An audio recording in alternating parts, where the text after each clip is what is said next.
مینوں شوق مدینے جاون دا میرے دل وچ حسرت ہور نہیں مینوں شوق مدینے جاون دا میرے دل وچ حسرت ہور نہیں آقا تیری مرضی آقا تیری مرضی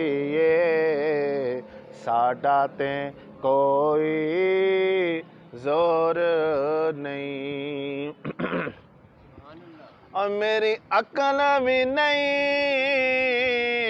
میری شکل بھی نہیں مینوں یار منان دا ڈھنگ بھی نہیں آقا میری شکل بھی نہیں میری عقل بھی نہیں مینوں یار منان دا ڈھنگ بھی نہیں میرا عشق بھی رومی ورگا نہیں میری جامی ورگی ٹور نہیں پر مینوں شوق مدینے جاون دا میرے دل وچ حسرت ہور نہیں اور میرا عشق کہندا اے حوصلہ رکھ آقا دا بلاوا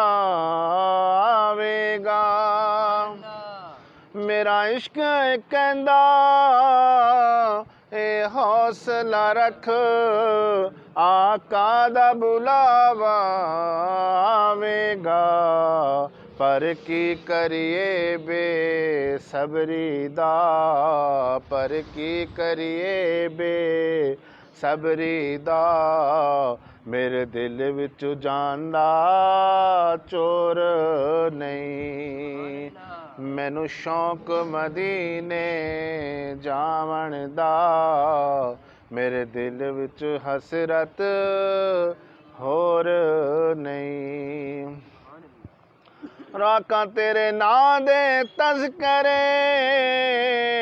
عرشاں تے تیرے حسن دے چرچے فرشاں تے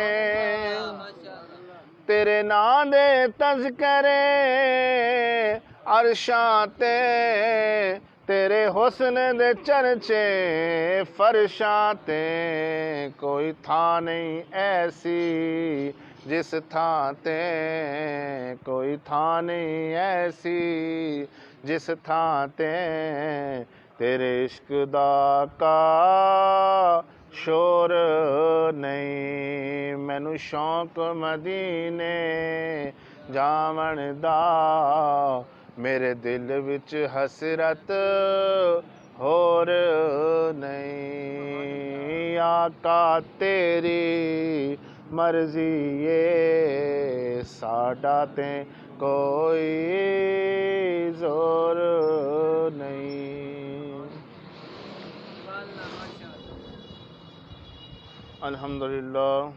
الحمدللہ رب العالمین والصلاة والسلام علی سید الانبیاء واشرف الانبیاء وخاتم الانبیاء والمرسلین اما بعد فاعوذ باللہ من الشیطان الرجیم بسم اللہ الرحمن الرحیم ما کان محمد ابا احد من رجالکم ولکن رسول اللہ خاتم النبیین صدق اللہ العظیم وصدق رسولہ النبی الکریم ان اللہ وملائکتہ یصلون علی النبی یا ایھا الذین آمنوا صلوا علیہ وسلموا تسلیما مل کر اور بلند آواز سے پڑھ لیں الصلاۃ والسلام علیک یا سیدی یا رسول اللہ الصلاۃ والسلام علیک یا سیدی یا حبیب اللہ الصلاۃ والسلام علیک یا سیدی یا نبی اللہ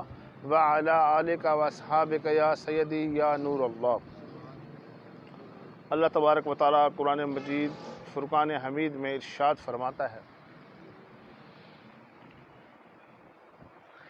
محمد صلی اللہ تعالی علیہ وآلہ وسلم تم مردوں میں سے کسی کے باپ نہیں بلکہ اللہ کے رسول ہیں اور نبیوں میں سب سے آخری نبی ہیں۔ سورۃ احزاب میں اللہ تبارک و تعالیٰ نے ارشاد فرمایا کہ میرا محبوب نبی محمد صلی اللہ علیہ وسلم مردوں میں کسی کے باپ نہیں۔ اس سے کیا مراد ہے؟ شرح میں مفسرین کرام نے لکھا ہے کہ حضرت زید بن حارثہ حضور علیہ السلام کے جو لیپالک بیٹے تھے، آپ کے ایسے غلام تھے، ایسی آپ نے غلامی کی، حضور کی صحبت میں رہے، حضور کی خدمت میں ایسا رہے کہ لوگ آپ کو آپ کا بیٹا سمجھنے لگے، بلکہ کچھ لوگ آپ کو زید بن محمد کہتے۔ تو اللہ تبارک و تعالیٰ نے منع فرمایا، اللہ تبارک و تعالیٰ نے آیت کریمہ نازل فرمائی اور ارشاد فرمایا کہ تم مردوں میں سے کسی کے بھی باپ نہیں ہیں۔ محمد تم مردوں میں سے کسی کے باپ نہیں ہیں۔ وجہ کیا تھی؟ اللہ تبارک و تعالیٰ حضور کے ختم نبوت کی حفاظت فرما رہا تھا کہ میرے محبوب نبی کے بعد کسی نبی نے نہیں آنا، چونکہ نبی کا بیٹا نبی ہوتا ہے۔ لوگ آپ حضرت زید کو آپ کا بیٹا سمجھنے لگے تھے، اس لیے اللہ تبارک و تعالیٰ نے منع فرمایا میرا محبوب سب سے آخری نبی ہے، اس کے بعد کوئی نبی نہیں آئے گا۔ اس لیے فرمایا ما کان محمد ابا احد من رجالکم ولکن رسول اللہ وخاتم النبیین۔ دوسرا، میرے آقا علیہ السلام کے دو صاحبزادے تھے جو بچپن میں ہی وصال کر گئے۔ اللہ تبارک و تعالیٰ نے ان کو پروان نہیں چڑھایا، بڑا نہیں کیا، اس میں بھی یہی حکمت تھی کیونکہ نبی کا بیٹا نبی ہوتا ہے۔ اللہ تبارک و تعالیٰ نے عقیدہ ختم نبوت کی حفاظت کی، آقا علیہ السلام کے بعد کوئی نبی نہیں آئے گا، اس لیے آپ کے بیٹے، آپ کے صاحبزادے بچپن میں ہی وصال فرما گئے۔ عقیدہ ختم نبوت پر امت مسلمہ کا ایک متفقہ عقیدہ ہے کہ حضور علیہ السلام اللہ تبارک و تعالیٰ کے آخری نبی ہیں، اور اس میں آیت کریمہ کے ساتھ ساتھ 150 کے قریب احادیث ہیں جس میں حضور پاک صلی اللہ تعالیٰ علیہ وسلم نے فرمایا میں اللہ کا آخری نبی ہوں، میرے بعد کوئی نبی نہیں آئے گا، اور یہ نص قطعی سے ثابت ہے۔ میرے آقا علیہ السلام نے فرمایا، مفہوم ہے کہ اللہ نے میرا نور نبوت سب سے پہلے پیدا کیا، نور نبوت سب سے پہلے پیدا کیا، اور فرمایا کہ میں اللہ کا آخری نبی بن کر آیا ہوں۔ دوسری حدیث شریف مفہوم ہے، آپ نے ایک مثال دے کر سمجھایا کہ ایک شخص ایک مکان بناتا ہے، اس میں بڑی خوبصورتی سے نقش و نگار کرتا ہے، بڑا خوبصورت بناتا ہے، پھر اس کی ایک دیوار میں ایک اینٹ چھوڑ دیتا ہے۔ یہ حدیث شریف کا مفہوم عرض کر رہا ہوں۔ یہ آقا علیہ السلام فرما رہے ہیں دیوار میں ایک اینٹ چھوڑ دیتا ہے، وہ نامکمل رہتی ہے، لوگ آتے ہیں اس کو دیکھتے ہیں اور کہتے ہیں کہ یہ اینٹ اگر رکھ دی جائے تو یہ مکان مکمل ہو جائے اور اس کی خوبصورتی بھی مکمل ہو جائے۔ اسی طرح فرمایا کہ اللہ تبارک و تعالیٰ نے جب نبوت کا مکان تیار کیا تو ایک اینٹ چھوڑ دی جو میرے آنے سے پر ہو گئی ہے، اب اس میں کوئی اور گنجائش نہیں ہے، میرے بعد کوئی نبی نہیں آئے گا، انا خاتم النبیین لا نبی بعد۔ فرمایا انا خاتم النبیین لا نبی بعدی، اب یہ نبوت کی جو عمارت ہے مکمل ہو گئی ہے، اس میں کوئی گنجائش نہیں۔ صحابہ کرام نے عرض کی یا رسول اللہ عز و جل و صلی اللہ علیہ وسلم، آپ کس کس کے نبی بن کر آئے؟ اس کا ارشاد، اس میں اللہ تبارک و تعالیٰ نے پھر ارشاد فرمایا یا ایھا الناس انی رسول اللہ الیکم جمیعا۔ اللہ تبارک و تعالیٰ نے فرمایا اے محبوب ان سے فرما دو کہ میں تمام انسانوں میں تم سب کی طرف اللہ کا نبی بن کر آیا، یعنی تمام مخلوقات کے نبی، سب سے آخری نبی، اور تمام مخلوقات کے لیے اور تمام زمانے کے لیے اور قیامت تک کے لیے حضور علیہ السلام نبی ہیں۔ اس کے بعد اللہ نے فرما دیا کہ اس کے بعد کوئی نبی نہیں آئے گا، یہ نہ سمجھے کہ آپ اپنے زمانے تک کے نبی تھے، میں نے اپنے محبوب نبی کو قیامت تک کے لیے نبی بنا کر بھیجا اور تمام مخلوقات کے لیے، تمام انسانوں کا نبی بنا کر بھیجا۔ فرمایا وما ارسلناک الا رحمۃ للعالمین، جس جس کو اللہ نے بنایا سب کے رسول اور سب کے لیے رحمت بن کر میرے آقا علیہ الصلوۃ والسلام آئے۔ وما ارسلناک الا رحمۃ للعالمین، جیسے فرمایا الحمدللہ رب العالمین، تمام عالمین کا پالن والا رب یا پروردگار اللہ ہے۔ اسی طرح وما ارسلناک الا رحمۃ للعالمین، حضور علیہ الصلوۃ والسلام تمام عالمین کے لیے رحمت بن کر آئے۔ حدیث شریف میں میرے آقا علیہ الصلوۃ والسلام نے فرمایا، مفہوم ہے کہ میری امت میں 30 دجال کذاب آئیں گے اور وہ نبوت کا جھوٹا دعویٰ کریں گے، لیکن میں اللہ کا آخری نبی ہوں، میرے بعد کوئی نبی نہیں آئے گا۔ کچھ لوگ نے حضور صلی اللہ علیہ وسلم کے فرمان کے بعد اور حضور کے زمانے میں بھی نبوت کا جھوٹا دعویٰ کیا تھا۔ حضور کے زمانے میں بھی کچھ ایسے تھے لوگ، ایک عورت بھی تھی اور ایک مرد بھی تھا مسلمہ کذاب، اس نے بھی حضور علیہ السلام کے زمانے میں نبوت کا جھوٹا دعویٰ کر دیا۔ اس کا ذکر بیان کے آخر میں انشاءاللہ کروں گا۔ تو کچھ عرصہ پہلے بھی ایک شخص نے حضور علیہ السلام کے فرمان کے مطابق کذاب ہونے کا دعویٰ کیا، یعنی کہ نبوت کا جھوٹا دعویٰ کیا۔ بعد میں پتہ چلا کہ وہ نفسیاتی مریض ہے۔ اس کے ماننے والوں کو قادیانی بھی کہتے ہیں، احمدی بھی کہتے ہیں، لاہوری بھی کہتے ہیں، مرزائی بھی کہتے ہیں۔ چونکہ وہ قادیان کا رہنے والا تھا، اس نسبت سے اس کو ماننے والے اس کو قادیانی بھی کہتے ہیں، اور مرزا غلام احمد قادیانی اس کا نام تھا، جس کی وجہ سے اس کو مرزائی بھی کہتے ہیں، احمدی بھی بعض کہتے ہیں۔ یہ سارے ایک ہی ہیں۔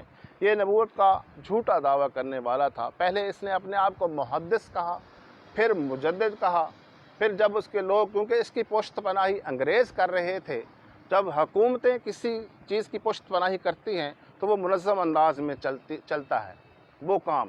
تو پشت پناہی، انگریزوں کی پشت پناہی کی وجہ سے یا باہر کی حکومتوں کی مدد کی وجہ سے اس نے منظم انداز میں اپنا کام شروع کیا، حالانکہ وہ ایک آنکھ سے کانا تھا اور 15 روپے ماہوار پر کسی جگہ نوکری کیا کرتا تھا۔ انگریزوں نے اس کو خرید کر اس اسلام میں، دین اسلام میں فتنے کی بنیاد ڈالی، اور اس نے جو امداد ملتی تھی کرائے پر لوگ رکھے، اپنے ساتھ ملائے، پھر وہ انہوں نے آگے تبلیغ کرتے چلے گئے، اور آج بھی اس کے ماننے والے موجود ہیں جو امت مسلمہ کو گمراہ کر رہے ہیں۔ حالانکہ اس وقت کے علماء نے بھی ان کو بدترین کافر کہا، اور ہمارے پاکستان کی اسمبلی میں بھی ان کو کافر اور مشرک قرار دے دیا گیا، لیکن اس کے باوجود وہ پیسوں کی لالچ دے کر اور دیگر دنیاوی لالچ دے کر ہمارے مسلمان بھائیوں کو گمراہ کر رہے ہیں۔ اعلیٰ عہدوں پر فائز ہیں اور یونیورسٹیوں میں لیکچرار ہیں، پروفیسر ہیں، اور پتہ نہیں چلتا ان کو، حالانکہ قانون میں ہے کہ یہ اپنے آپ کو مسلمان نہیں کہہ سکتے، یہ اپنی مسجدوں کو، اپنی عبادت گاہوں کو مسجد نہیں کہہ سکتے، لیکن یہ اتنے طاقتور ہو رہے ہیں، اللہ معاف کرے، کیونکہ یہ اس کی پشت پناہی اب بھی غیر مسلم حکومتیں کر رہی ہیں۔ اب یہاں سے کوئی بھی قادیانی یہاں سے اگر جاتا ہے، جو ویزا لگنا اس کے لیے اتنا آسان ہے کہ اس کے لیے کوئی مسئلہ نہیں ہوتا، جبکہ ایک عام آدمی کے لیے ویزا باہر کا، امریکہ کا یا کینیڈا کا لگنا بہت مشکل ہے۔ لیکن جب یہ کہتے ہیں کہ ہم قادیانی ہیں، ہمیں پناہ چاہیے، ان کو فوراً یورپ کا ویزا لگا دیا جاتا ہے، کیونکہ یہ ان کے باپ ہیں، یہ ان کی پشت پناہی کر رہے ہیں اور اپنے قادیانی مذہب کو پروموٹ کر رہے ہیں۔ لیکن ہماری امت مسلمہ سو رہی ہے۔ کئی لوگ ہمارے معاذ اللہ اس عقیدے کے واقفیت نہ ہونے کی وجہ سے، عقیدہ ختم نبوت سے واقفیت نہ ہونے کی وجہ سے معاذ اللہ مرتد ہو رہے ہیں، اس قادیانی مذہب کے پیروکار بن رہے ہیں۔ اللہ تبارک و تعالیٰ اس سے ہمیں بچائے، ان فتنے سے ہمیں محفوظ فرمائے۔ جب یہ قادیانی آیا تو اس نے محدث ہونے کا دعویٰ کیا، پھر مجدد ہونے کا دعویٰ کیا، پھر اس نے کہا کہ میں امام مہدی ہوں، پھر آخر میں اس نے کہا کہ میں ذلی نبی ہوں۔ ذلی یعنی کہ حضور علیہ السلام کا سایہ بن کر آیا ہوں، معاذ اللہ۔ ارے وہ بیوقوف، جس کا سایہ، جس نبی یا اپنے محبوب آقا کا سایہ اللہ تبارک و تعالیٰ نے نہیں بنایا، تو کیسے اس کا سایہ ہو سکتا ہے؟ اور تو کانا، اللہ کے نبیوں میں کبھی نقص نہیں ہوتا، یہ کانا تھا، دجال تھا، جھوٹا تھا۔ دیکھیں کافر اور مرتد میں ایک فرق ہے۔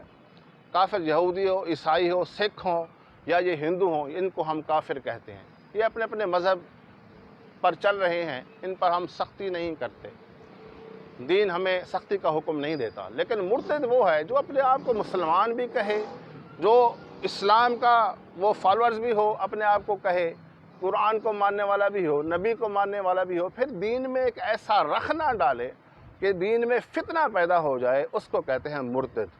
اس پر سختی کرنے کا حکم ہے، اور یہ دین میں رخ نہ ڈالنے والے ہیں۔ تو اس نے ذلی نبی ہونے کا دعویٰ کیا کہ میں نبی آخر زمان صلی اللہ علیہ وسلم، حضور صلی اللہ علیہ وسلم کا سایہ بن کر آئے ہوں، حالانکہ یہ جھوٹا ہے، یہ کذاب ہے۔ اس وقت کے جو علماء دین تھے وہ سامنے آئے، انہوں نے کہا تو سامنے آ، ہمارے ساتھ مناظرہ کر، ہمارے ساتھ مباہلہ کر، لیکن یہ ملعون ان کے سامنے نہ آیا کیونکہ جھوٹا تھا۔ پھر میر علی شاہ صاحب نے اس کو بلایا مناظرے کے لیے، پھر جماعت علی شاہ صاحب محدث پوری رحمۃ اللہ تعالیٰ علیہ نے ان کو بلایا، کئی دیگر علماء کرام نے اس کو مناظرے کے لیے بلایا، لیکن چونکہ یہ جھوٹا تھا اور یہ کہتا تھا کہ مجھ پر وحی نازل ہوتی ہے، معاذ اللہ، جو فرشتہ نازل ہوتا ہے اس کا نام عجیب سا نام بتایا، ٹی ٹی جی میرے پاس آتا ہے، وہ وحی لے کر آتا ہے، اور حضور علیہ السلام کی حدیث کو پڑھ کر اس کو اپنے اوپر فٹ کرتا۔ ایک حدیث شریف میرے آقا صلی اللہ علیہ وسلم نے فرمایا، مفہوم ہے کہ عائشہ کے ساتھ میرا نکاح آسمانوں پر کیا گیا ہے۔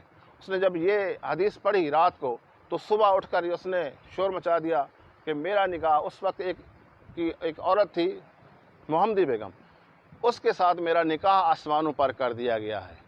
پھر ملعون ساری زندگی اس کی منتیں کرتا رہا، مجھ سے نکاح کر لو۔ اس نے کہا کہ میں تم جیسے بے ایمان کے ساتھ کبھی نکاح نہیں کروں گی۔ اگر سچا ہوتا، آسمانوں پر نکاح کیا گیا تو دنیا میں بھی اس کا نکاح ہو جاتا، اور اس کا انجام بھی بہت برا ہوا۔ اس کی جو موت آئی وہ باتھ روم میں آئی، لیٹرین میں اس کی موت آئی۔ آخر میں اس کو پیٹ کی ایسی بیماری نازل ہوئی کہ اس کے قریب تک کوئی نہیں جاتا تھا، اتنی اسمیل تھی، ہر وقت اس کا پخانہ چلتا رہتا تھا۔ آخر اسی مرض میں، اسی غلیظ مرض میں اس کی موت آ گئی۔ ایسی سزا اللہ تبارک و تعالیٰ نے اس کو دی۔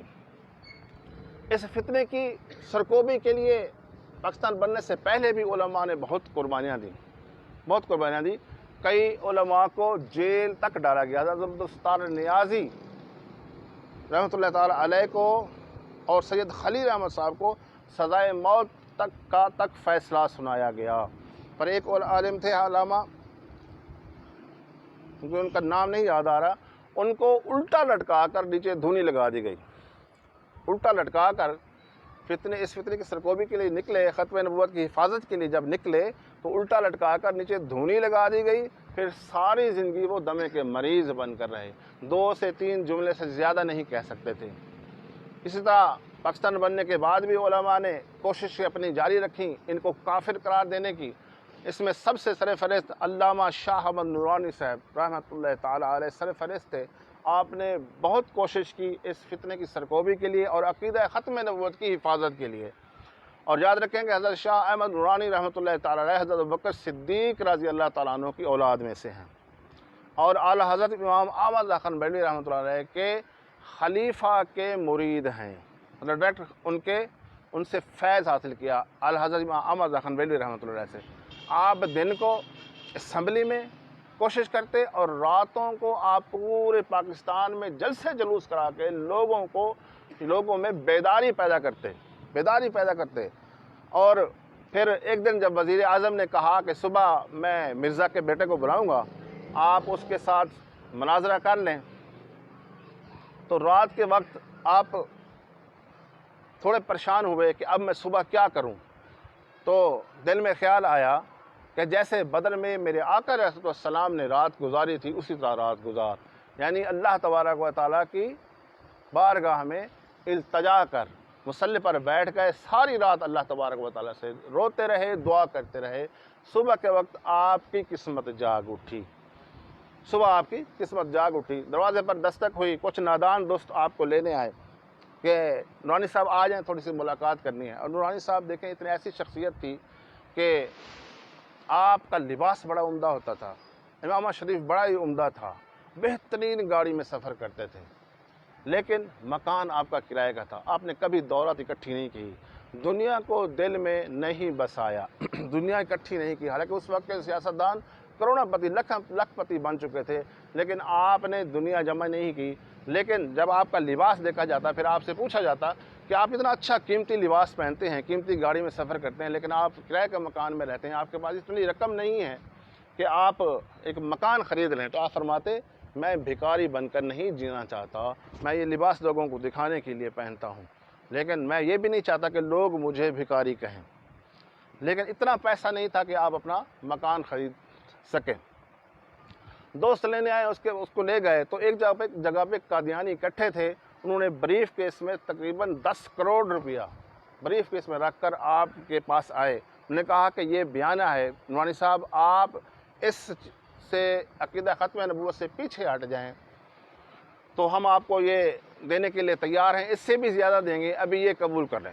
تو حضرت شاہ نورانی نے پاؤں کی ٹھوکر ماری اس بریف کیس کو، تو وہ بریف کیس کھل گیا، اس میں کروڑوں روپے جو باہر نکل آئے۔ تو آپ نے فرمایا تم نے بہت دیر کر دی، میرا سودا تو ہو چکا ہے۔ انہوں نے پوچھا کہ وہ کیسے، کس سے سودا ہوا ہے؟ آپ نے فرمایا کہ جو تم نے قیمت لگائی ہے وہ تو بہت کم ہے، میرا سودا اس سے زیادہ قیمت پر ہو چکا ہے۔ آپ نے فرمایا کہ رات اللہ تبارک و تعالی نے مجھ پر کرم فرمایا اور مجھے آقا علیہ السلام کی زیارت نصیب ہوئی ہے۔ رات کے آخری ایام جب آپ روتے رہے تو آخری پہر آپ کی آنکھ لگی تو آپ کی قسمت جاگ اٹھی، حضور علیہ السلام نے زیارت کروائی شاہ نورانی صاحب کو اور فرمایا اے میرے بیٹے تو فکر نہ کر، میں تمہارے ساتھ۔ پھر صبح اسمبلی کے جو پلیٹ فارم ہے اس پر آپ کا جب مناظرہ ہوا تو آپ نے ان کو اپنے اس مناظرے میں اللہ تبارک و تعالیٰ اور اس کے رسول کی مدد سے ان کو کافر ثابت کیا اور بدترین کافر اور بدترین مشرک ثابت کیا۔ اور قانون پاکستان کے قانون میں یہ لکھ دیا گیا کہ قادیانی یا مرزائی یہ اپنے آپ کو مسلمان نہیں کہہ سکتے۔ حضرت امام ابو حنیفہ رضی اللہ تعالیٰ نے فرمایا کہ نبوت کا جو بھی دعویٰ کرے گا، جھوٹا دعویٰ جو بھی کرے گا وہ کذاب ہے۔ اب کسی نے اس سے جا کر دلیل مانگی، اب لوگ آ جاتے ہیں نا قادیانی، چھپ کر یہ اپنی تبلیغ کر رہے ہیں، یہ خبردار ہونے کا ٹائم ہے، یہ اپنے آپ کو حواس میں شعور میں رکھنے کا ٹائم ہے۔ کہیں کوئی ایسا بندہ زندگی میں کبھی مل جائے تو کبھی یہ بھی نہیں پوچھنا اچھا بھائی اس کی دلیل تو دو۔ امام ابو حنیفہ اس شخص کے بارے میں کہتے ہیں جس نے دلیل مانگ لی اس جھوٹے نبی سے یا اس کے کسی پیروکار سے یا اس کے خلیفہ سے، اس کی نبوت کی دلیل مانگ لی، تو امام ابو حنیفہ کے ہم پیروکار ہیں۔ آپ نے فرمایا وہ اسی وقت کافر ہو گیا، وہ دوبارہ کلمہ پڑھے اور تجدید ایمان کرے، کیونکہ اس کے دل میں ایک شک پیدا ہوا، وہ تھوڑا سا متفق ہوا ہے اور اس نے دلیل مانگنی چاہیے۔ تو دلیل بھی نہیں مانگنی، ہم بغیر دلیل کے، کیونکہ ثابت ہو گیا ہے قرآن و حدیث سے، حضور نے فرما دیا کہ میں آخری نبی ہوں، اس کے بعد کوئی نبی نہیں آنا، تو ہم نے کوئی دلیل نہیں مانگنی، ہم نے قرآن اور حدیث اور سرکار کے فرمان کو دیکھنا ہے۔ ہمارے لیے حضور علیہ السلام کا فرمان ہی کافی ہے۔ حضور علیہ السلام کے زمانے میں ایک صحابی تھے حضرت حبیب بن زید، بڑی کمزور ناتواں تھے، آپ چھاپڑی فروش تھے، مدینے کی گلیوں میں کھجوریں بیچ کر اپنا گزارا کیا کرتے تھے۔ آپ کے قریباً 10 یا 12 بچے تھے۔ ایک دفعہ حضور علیہ السلام کے زمانے میں جو مسلمہ کذاب تھا اس نے نبوت کا جھوٹا دعویٰ کیا اور حضور علیہ السلام کو خط لکھا۔ خط میں اس نے یہ لکھا کہ اے محمد صلی اللہ علیہ وسلم، میں آپ کو نبی مانتا ہوں، لیکن اس نے کہا کہ میں بھی اللہ کا نبی ہوں۔ ایسا کرتے ہیں جب تک آپ حیات ہیں اس وقت تک آپ نبی ہوں، آپ تبلیغ کرتے رہیں، آپ کے بعد میں پھر نبوت کا دعویٰ کروں گا، پھر میں اپنی تبلیغ کروں گا۔ یہ خط لکھ کر اس نے حضور علیہ السلام تک پہنچا دیا۔ میرے آقا علیہ السلام نے اس کا جواب لکھا اور اس میں یہی الفاظ لکھے کہ میں تو اللہ کا رسول ہوں، تو کذاب ہے۔ میرے آقا رسول صلی اللہ علیہ وسلم نے اس پہ لکھا کہ تو کذاب ہے۔ اب کذاب کو کذاب کہنا یہ میرے آقا رسول اللہ علیہ وسلم کی سنت مبارکہ ہے۔ کچھ لوگ کہتے ہیں کہ ان کو کذاب نہ کہو، ان کو جھوٹا نہ کہو، اس کے ساتھ نرمی اختیار کرو۔ حضور علیہ السلام نے کوئی نرمی نہیں کی، آپ نے لکھ دیا کہ میں اللہ کا رسول ہوں، تو کذاب ہے۔ پھر فرمایا کہ کون اس خط کو لے کر جائے گا۔ محفل میں وہ صحابی موجود تھے حضرت حبیب بن زید، جو کمزور بھی تھے اور کھجوریں فروخت کیا کرتے تھے حضور کی محفل میں۔ اب وہ کھجوریں کھا رہے ہیں، فوراً اٹھ کھڑے ہوئے اور عرض کی یا رسول اللہ، میں اس کے دربار میں، اس کے جو گھر میں، مکان میں یہ آپ کا خط پہنچاؤں گا۔ اور کہتے ہوئے ان کی کھجوریں منہ سے گر رہی ہیں۔ ایک صحابی نے کہا پہلے تو کھجور تو کھا لے پھر بات کر لینا۔ تو اس نے کہا ایسا نہ ہو کہ میں کھجور کھاتا رہوں اور میری ڈیوٹی یا یہ کام کسی اور کے سپرد ہو جائے۔ تو فوراً حضور کی ہاں میں ہاں ملائی اور عرض کی کہ یا رسول اللہ میں خط لے کر جاؤں گا۔ تو میرے آقا رسول السلام نے اپنا گھوڑا بھی دیا اور نیزہ بھی دیا اور یہ خط بھی دیا کہ اے حبیب ڈر کر نہیں جانا، جاؤ، یہ گھوڑا بھی میرا ہے، یہ نیزہ بھی میرا ہے، یہ لے کر جاؤ، یہ خط پہنچا کے اور ڈٹ کر جانا۔ اور صحابہ کرام کہتے ہیں حبیب بن زید اتنے ناتواں کمزور ہونے کے باوجود ایسے چل رہے تھے جیسے کسی فوج کا جرنیل چل رہا ہو۔ وہاں سے نکلے، مسلمہ بن کذاب کے گھر میں پہنچے، وہاں اس کے حواری جو اس کے ساتھی تھے وہ بھی موجود تھے۔ اس میں ایک شخص ایسا بھی تھا جو بعد میں مسلمان ہوا۔ تو وہ بیان کرتا ہے کہ جب حضرت حبیب بن زید وہاں پر پہنچے تو اپنا نیزہ جو حضور علیہ السلام نے عطا کیا تھا وہاں پر گاڑ دیا، اس کے سامنے آ کر مسلمہ بن کذاب کے سامنے گاڑ دیا اور ایسے کھڑے ہو گئے، شیر کی طرح کھڑے ہو گئے۔ مسلمہ بن کذاب نے پوچھا کہ کون ہو تم؟ تو آپ نے فرمایا کہ میں رسول اللہ صلی اللہ علیہ وسلم کا غلام ہوں، خادم ہوں، ان کا پیغام لے کر آیا ہوں، جو تمہارے خط کا جواب لے کر آیا ہوں۔ تو مسلمہ بن کذاب نے وہ خط لیا۔ اب جو بادشاہ ہوا کرتے تھے وہ خط خود نہیں پڑھتے تھے، اپنے ساتھی کو دیتے تھے۔ اس نے خط اپنے ساتھی کو دیا، اس نے زور سے پڑھا، اس کی مجلس تھی، بیٹھی تھی، اس نے زور سے پڑھا۔ حضور علیہ السلام کا جو فرمان لکھا ہوتا کہ آپ نے فرمایا کہ میں اللہ کا رسول ہوں، میں تو اللہ کا رسول ہوں، تو کذاب ہے۔ تو یہ بات اس کو ایسی ناگوار گزری کہ مجھے کذاب کہا گیا ہے کہ وہ نیچے اترا۔ اس نے کہا کہ تیرے نبی نے صلی اللہ علیہ وسلم، حضرت حبیب بن زید سے کہتا ہے کہ تیرے نبی نے مجھے کذاب کہا ہے، تیرا کیا خیال ہے، تیرا میرے بارے میں کیا خیال ہے؟ تو حضرت حبیب بن زید نے مسکرائے اور فرمایا کہ خیال کی کیا بات کرتا ہے، جو میرے نبی نے جس کو کذاب کہہ دیا ہے وہ ہمیشہ کذاب ہی رہے گا، اور میرا بھی یہی عقیدہ ہے کہ تو کذاب ہے۔ تو مسلمہ کہتا ہے کہ دیکھ نہیں رہے میرے سارے یہ پہرے دار ہیں، ان کے ہاتھوں میں تلواریں ہیں، نیزے ہیں، تیر ہیں، یہ تمہیں مار ڈالیں گے۔ تو حضرت حبیب بن زید نے فرمایا تو کیسی باتیں کر رہا ہے، میں ان پہرے داروں کو دیکھوں گا، میرے 12 بچے ہیں، ان میں سے کچھ بچے ایسے ہیں جو شیر خوار ہیں، جو ابھی چلنا بھی، کچھ ایسے بچے ہیں جو چل بھی نہیں سکتے۔ اگر بندہ کسی ایسے خطرناک کام میں جانے سے پہلے اپنے بچوں کو دیکھتا ہے، تو حضرت حبیب بن زید نے فرمایا کہ میں نے تو اس اپنے شیر خوار بچوں کو نہیں دیکھا، اس کام کے لیے آ گیا ہوں، تمہارے پہرے داروں کو دیکھوں گا۔ تو مسلمہ بن کذاب غصے کی تاب نہ لایا، اس نے کہا میں تمہیں قتل کر دوں گا، میں تمہاری گردن اڑا دوں گا۔ حضرت حبیب بن زید کی جرت دیکھیں، بہادری دیکھیں، اور ناموس سے تحفظ ختم نبوت کا جو وہ پہرے دار تھا، اس میں کیسی اللہ تبارک و تعالیٰ نے حوصلہ اور جرت پیدا کر دی تھی۔ انہوں نے کہا کہ تم ہمیں موت سے ڈراتے ہو، ہم رات کو جب سوتے ہیں یہ دعا کر کے سوتے ہیں کہ یا اللہ بستر پر موت مت دینا، اور صبح جب اٹھتے ہیں پہلی دعا ہماری یہ ہوتی ہے کہ یا اللہ ہمیں شہادت کی موت دینا۔ میں اس شوق اور اس جذبے کے ساتھ آیا ہوں کہ مجھے اللہ شہادت کی موت دے گا۔ تو مسلمہ بن کذاب نے اسی وقت آپ کا سر قلم کیا۔ اب اس جو ناموس رسالت کا محافظ تھا، ناموس ختم نبوت کا جو محافظ تھا، اللہ تبارک و تعالیٰ نے اس کو کیسا انعام دیا۔ ادھر آپ کا سر تن سے جدا ہوا، ادھر مدینے میں میرے آقا صلی اللہ علیہ وسلم نے آپ کی شہادت کی خبر سنا دی۔ اسی وقت خبر سنائی کہ میرا حبیب شہید ہو گئے، آپ کی آنکھوں سے آنسو جاری ہو گئے۔ صحابہ کرام نے جب پوچھا تو میرے آقا صلی اللہ علیہ وسلم نے فرمایا میرے حبیب کو شہید کر دیا گیا ہے، اور اللہ تبارک و تعالیٰ نے جنت کے سارے دروازے اس کے لیے کھول دیے ہیں، سارے دروازے۔ ایسے ناموس رسالت کا جو پہرے دار ہے اس کو اللہ نے ایسا انعام دیا کہ جنت کے سارے دروازے کھل گئے اور جو فرشتے تھے اس کے استقبال کے لیے کھڑے تھے۔